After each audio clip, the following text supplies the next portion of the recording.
Cabbage ತಿನ್ನೋರು cabbage ಯಾವ ರೀತಿ plastic ಮಾಡ್ತಾರೆ ಅನ್ನೋದು ನೋಡ್ರಿ. ಇಲ್ಲಿ ಕ್ಯಾಬೇಜು ಯಾವ ರೀತಿ ಪ್ಲಾಸ್ಟಿಕ್ನಾಗ ಮಾಡಿ ಇವರು ಹೊರಗೆ ಮಾರ್ತಾರಂದ್ರೆ, ಈ ಮನ್ಯಾಗ ಎಗ್ ರೈಸ್ ಮಾಡ್ಕೊಂಡು ತಿಂತಿರ್ತಾರ, ಅಂಗಡ್ಯಾಗ ಮಾಡ್ತಿರ್ತಾರೆ.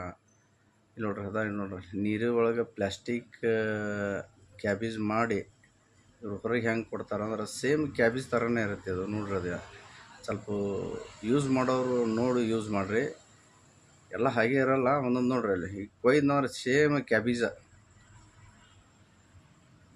ನೋಡಿ ಯಾವ ಥರ ಮಾಡ್ತಾರಂದ್ರೆ ಅವರು ಕೊಯ್ದ ಮೇಲೆ ಕ್ಯಾಬೇಜ್ ಥರನೇ ಇರ್ತದೆ. ಕೊಯ್ತಾನೆ ನೀವು ಅದ ಸೇಮ್ ಕ್ಯಾಬೇಜ್, ಪ್ಲಾಸ್ಟಿಕ್ ಕ್ಯಾಬೇಜ್ ಬರೋ ಅಂಥವು ಇವು. ಸ್ವಲ್ಪ ಯೂಸ್ ಮಾಡೋರು ಸ್ವಲ್ಪ ನೋಡಿ ಯೂಸ್ ಮಾಡಿರಿ. ಅದೇನಾರ ಸ್ವಲ್ಪ ಇದೇನಿದೆ ಪ್ಲಾಸ್ಟಿಕ್ ಮಾಂಸ ಬಂತಾನೆ ಮತ್ತು ನೋಡಿ ಏನೇನು ಪ್ಲಾಸ್ಟಿಕ್ ಬರೋ ಅಂಥವು ಯೂಸ್ ಮಾಡೋರು ಸ್ವಲ್ಪ ಚೆನ್ನಾಗಿ ನೋಡಿ ಯೂಸ್ ಮಾಡಿರಿ. ಅದು ಏನೇ